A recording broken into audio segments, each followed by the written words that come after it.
بسم اللہ الرحمن الرحیم۔ ناظرین، مارکہ حق کی فتح محض ایک عسکری کامیابی نہیں تھی، بلکہ کہا جائے کہ ایک ہمہ جہت قومی یکجہتی کی عملی مثال بن کر کے سامنے آیا تھا۔ پاکستان نے ایک طرف تو میدان جنگ میں جارحانہ اور دفاعی صلاحیتوں کا بھرپور استعمال کیا، مظاہرہ کیا، تو دوسری جانب سفارتی محاذ پر بھی ایک بھرپور اور کمپریہنسو حکمت عملی جو ہے وہ اپنائی گئی۔ پچھلے سال آج ہی کے دن D G I S P R اور وزیر اطلاعات عطا تارڑ صاحب نے تمام سیاسی جماعتوں کو اعتماد میں لے کے مارکہ حق کے حوالے سے بریف کیا تھا اور یہ پیغام دیا تھا کہ قومی سلامتی کے معاملات پر داخلی یکجہتی جو ہے وہ ہماری فرسٹ پرائرٹی ہے، اور اسی ہم آہنگی کا نتیجہ یہ نکلا کہ ایک طرف تو ہمارا ازلی دشمن بھارت بدترین شکست سے دوچار ہوا، دوسری طرف پاکستان نے ایک ذمہ دار ریاست کی حیثیت سے نہ صرف اپنا موقف پیش کیا بلکہ اسے زور بازو منوایا بھی گیا۔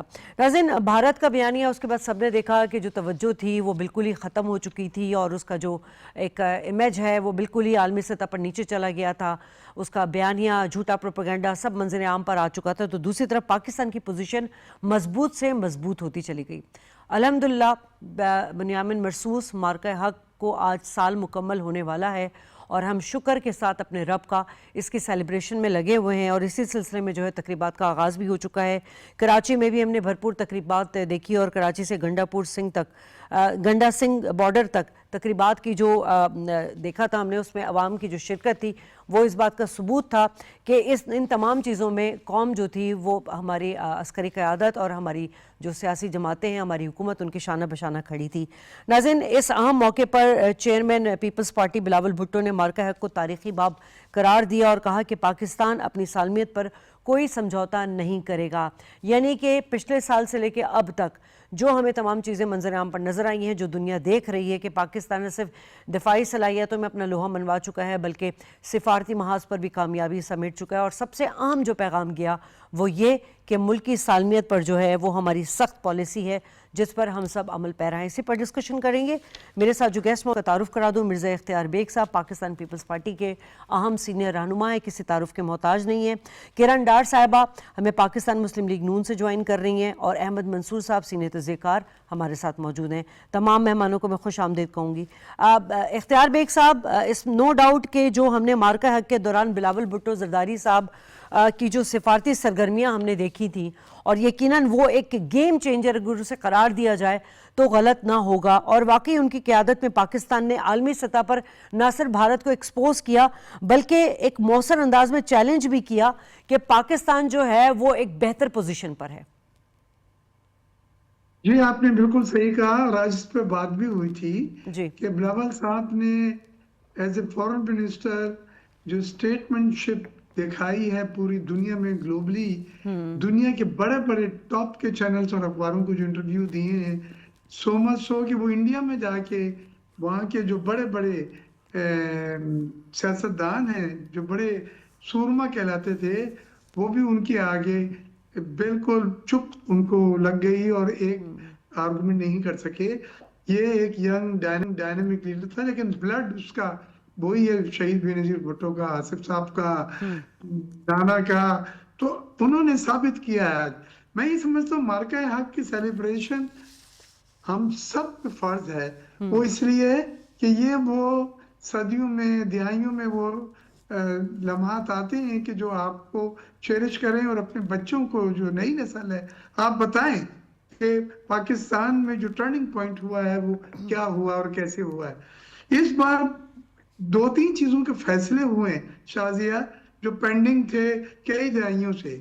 اس ہمارے خطے کا انڈیا جو ہے وہ سپہ سالار بننا چاہتا تھا، منشی بننا چاہتا تھا، کیپٹن بننا چاہتا تھا، یہ اس کا خواب ہی رہ گیا، اور دنیا نے دیکھا کہ پاکستان کو اللہ نے وہ عزت دی۔ اس خطے میں پاکستان ایک منفرد ملک کی حیثیت سے سامنے آیا۔ دوسری چیز، ٹیکنالوجی پہ بڑا مان تھا۔ مودی صاحب کہتے تھے رفائل کو آ جانے دیں، میں نے خود سنا ہے، رفائل کو آ جانے دیں۔ ہم نے رفائل کو بھی آنے دیا، اور ہمارے جو اپنے ریسورسز اور اسٹریٹجی تھی اور چائنیز جو ہمارا سسٹم تھا اس کے ساتھ ہم نے رفائلوں کو گرایا، اور دنیا نے دیکھا کہ 5 اور 6 رائفل جب گرتے ہیں اور MiG-19 گرتے ہیں، MiG-21 گرتے ہیں، اور جین ان کا سسٹم ہو جاتا ہے. جو سائبر میں ہم نے ان کو لاک کر دیا تھا, وہ ہمیں خود سمجھ میں نہیں آ رہا تھا کہ اتنی جدید نئی ٹیکنالوجی کب اور کیسے ہم لوگوں نے ڈیولپ کری. ہمیں فخر ہے. تیسری چیز اور جو ثابت ہوئی ہے وہ یہ کہ پاکستان ایک امن پسند ملک ہے, اور امن کو بچانے کے لیے ہم نے ایک فیسیلیٹیٹر اور ایک میڈیٹر کا جو رول ادا کرا ہے, اس کا پوری دنیا کی نظریں اس کے اوپر ہے. Professionally security point of view سے بھی ہم نے انہیں کچھ نہیں بولنے دیا. وہ یہاں سے گئے تو ایک ہی جملہ تھا, انکریڈیبل ہوسٹ, انکریڈیبل ہوسٹ. جو ان کے انتظامات, جو پروفیشنلی, جو سیکریسی, اور پھر مفاقہ, کوئی ایسی لوز ٹاک, کوئی کسی کے حق میں بیان نہیں آیا جو انڈیپینڈنٹ نیوٹرل میڈیٹر کو زیب نہیں دیتا تھا. تو یہ تو مارکہ حق میں ہم نے جو چیزیں حاصل کی, جو ایک نیا سٹیٹس کیا, ایک نیکسٹ لیول پہ پاکستان کو اللہ تعالیٰ لے آیا ہے. اور اب ہماری نئی نسلوں کو ہم نے یہ 10 تاریخ تک, کل رات کو ڈنر تھا اور یہ ریسیپشن تھا, سیلیبریشن مارکہ حق کا, ISPR کا. آج صبح منسٹر آف انفارمیشن سندھ نے, شجیل میمن نے جو کیا, بلاول صاحب تھے, یادی فریال صاحبہ تھیں, گورنر صاحب تھے, اسپیکر تھے, وغیرہ وغیرہ. اور آج کی جو بہترین پرفارمنسز ہوئی ہیں, جو گلوکاروں نے آ کے دل سے نغمے گائے ہیں, تو تمام لوگوں کے رونگٹے کھڑے ہو گئے تھے. جذبے کے ساتھ نعرے لگے اور بہت بہت اچھا لگا. میں خود موجود تھا, بلاول صاحب, اور جو تقریر کی پالیسی اسٹیٹمنٹ تھی, انہوں نے پیس پہ زور دیا, انہوں نے امن پہ زور دیا, انہوں نے کنفلکٹ ختم ہونے پہ زور دیا, انہوں نے لبنان کے اوپر جو زیادتیاں ہیں, فلسطین کے اوپر, انہوں نے ایک بڑی جامع بات کی.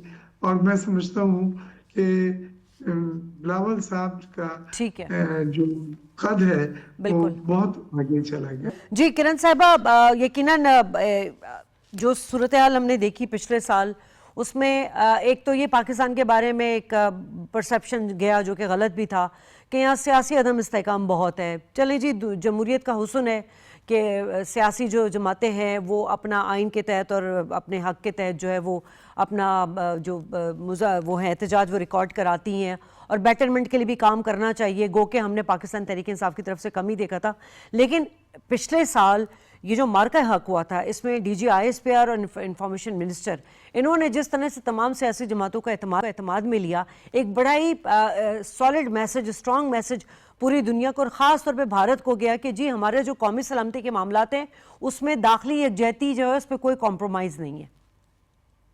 بسم اللہ الرحمن الرحیم. تھینک یو شازیہ کہ آپ ہمیشہ مجھے اپنے پروگرام میں مدعو کرتی ہیں. آپ نے مجھے لگتا ہے مجھ سے سوال تو پوچھا, لیکن سوال کے ساتھ ساتھ آپ نے خود ہی جواب بھی دے دیا. شکر الحمدللہ. میں سمجھتی ہوں 10 مئی کا جو دن ہے 2025 کا مارکہ حق, اور ہم اس سال میں سمجھتی ہوں اس کو پہلی جو ہے وہ ہم منائیں گے. جہاں آپ نے بات کہی ابھی سپر پاور امریکہ کی, آپ دیکھیں, اور اس کے بعد آج جو ایران اور امریکہ کے درمیان جو ہم نے اپنا رول پلے کیا, مطلب اگر میں مارکہ حق کی بات کروں, 10 مئی 2025 کی بات کروں, اور میں ڈونلڈ ٹرمپ کی بات کروں, اس 10 مئی کے بعد کے پاکستان کی بات کروں, تو میرے خیال سے 1947 کے پاکستان میں اور 10 مئی 2025 کے پاکستان میں بہت فرق ہے.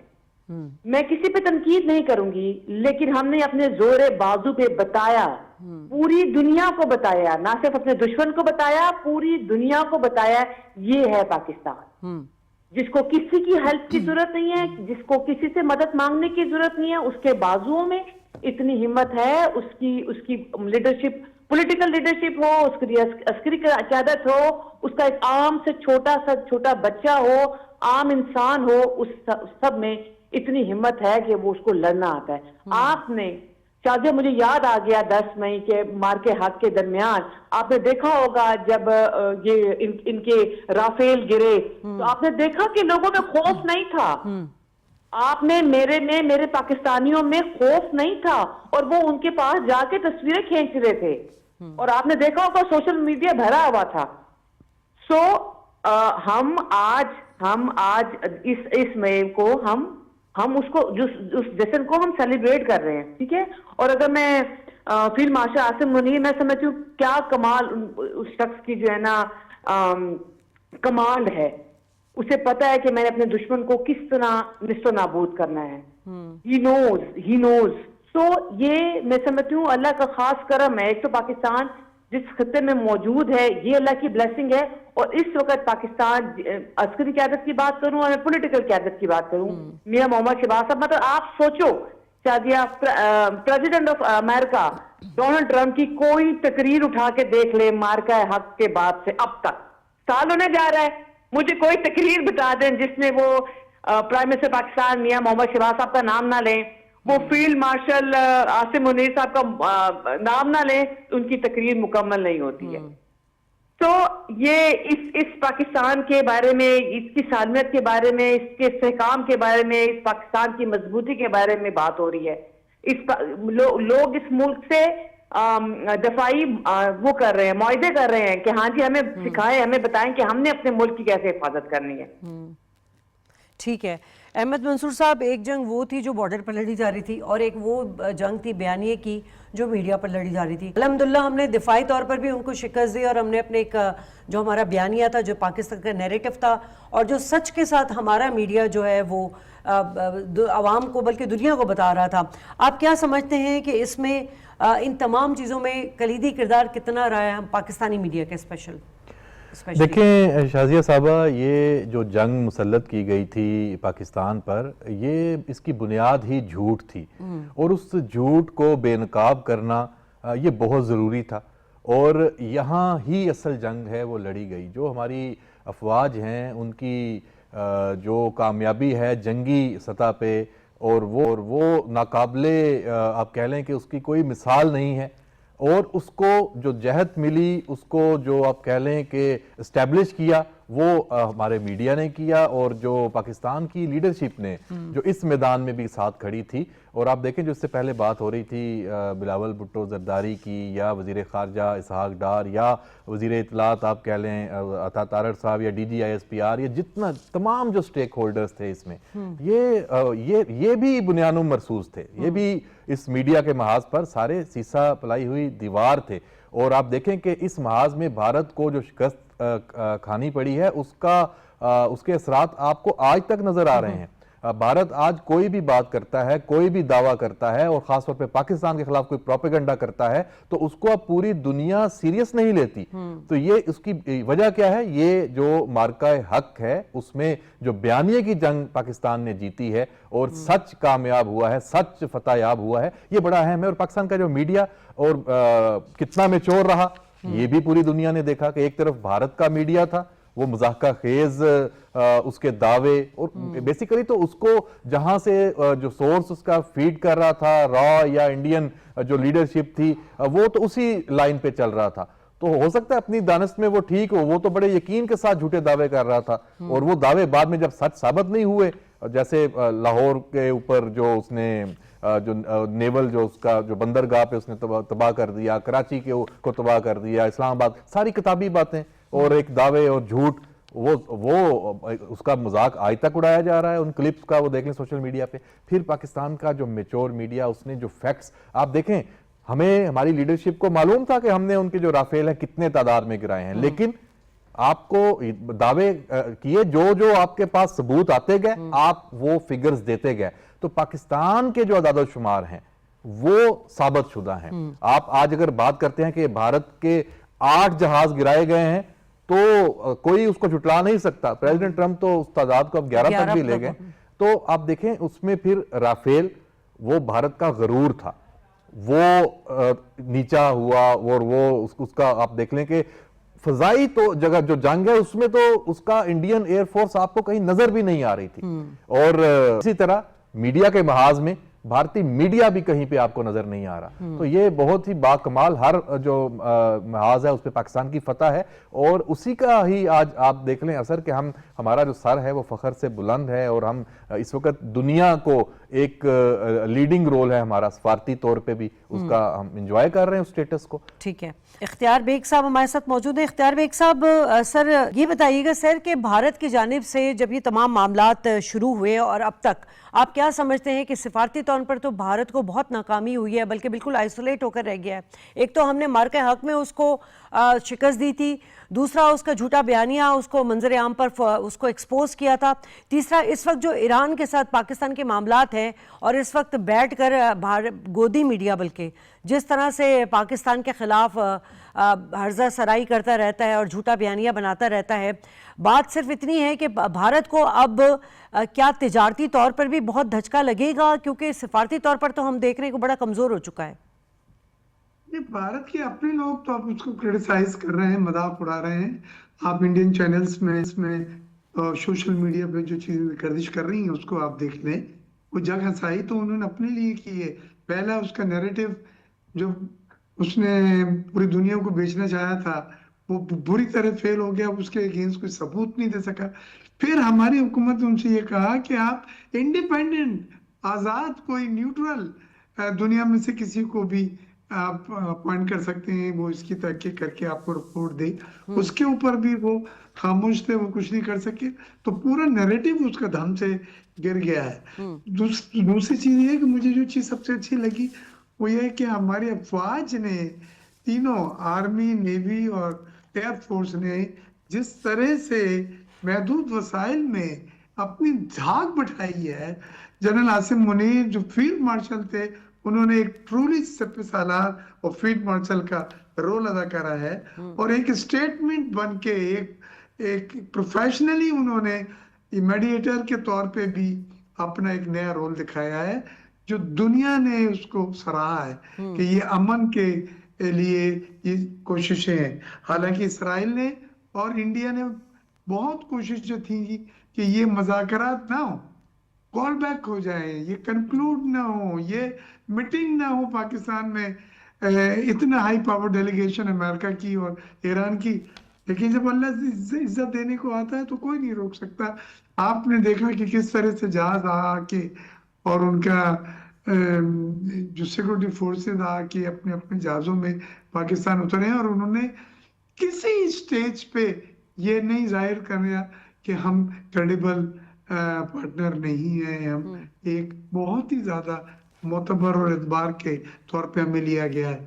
تو آپ یہ تقریر میں جو کہہ رہے ہیں سپر پاور، وہ اپنی جگہ، بٹ دنیا نے، یورپ نے، اپنا سنجن کنٹریز نے پاکستان کی اس رول کو بہت پسند کیا، اور پاکستان کا ایک نیا امیج آیا ہے، ایک پیس لور کا، ایک ایسا ملک جو امن کے لیے کوششیں کر رہا ہے. ہمارا اس میں کوئی رول نہیں ہے، ہمیں کچھ نہیں فائدہ مل رہا ہے، نہ ہمارے جہاز، ہمیں نہ فری تیل ملے گا. لیکن خطے میں یہ جو آگ کی ہولی کھیلی جا رہی تھی اس کو روکنا تھا، اور پاکستان نے وہ رکوائی. سیز فائر ہوا اور وہ کنکلوڈ ہوئی، جو میٹنگ تھی پہلی والی جس کے بارے میں لوگوں کو کیا سرائیاں تھی، اور پھر اس کے بعد سیکنڈ فیز میں پاکستان نے اپنا رول پلے کرا. تو جنرل عاصم منیر، شہباز شریف اور اسحاق ڈار صاحب، پھر زرداری صاحب کو بھی جو بریفنگیں دیتے تھے اور جو اس میں کنسلٹیشن ہوتی تھی، پورا ملک ایک سیاسی استحکام نظر آیا ہے. ہر پرچم کے تحت سب نیچے آ کے جمع ہو گئے. یہ سب چیزیں میں نے پہلے کبھی نہیں دیکھی تھی، جو میری زندگی میں اللہ تعالیٰ نے ہمیں نوازا ہے کہ یہ سیاسی استحکام بھی نظر آیا، کریڈیبلٹی بھی ہم نے ثابت کری اپنی. ہم نے یہ بھی بتلایا کہ ایز میڈیٹر یا فیسیلیٹیٹر ہم میں وہ صلاحیتیں ہیں، ہمارے میں وہ کیپیبلٹی ہیں کہ ہم 2 سپر پاور کی اور ایک امریکہ، جس کو آپ سمجھتے ہیں کہ not easy for Donald Trump کہ وہ کسی ملک کی تعریف کرے، بٹ ڈونلڈ ٹرمپ نے پاکستان کی، افواج پاکستان کا جو ہمارا فیلڈ مارشل ہے اس کی، ہماری شہباز شریف کی جو تعریفیں کی ہیں نان اسٹاپ. میں سمجھتا ہوں یہ ایک بہت بڑا پاکستان کی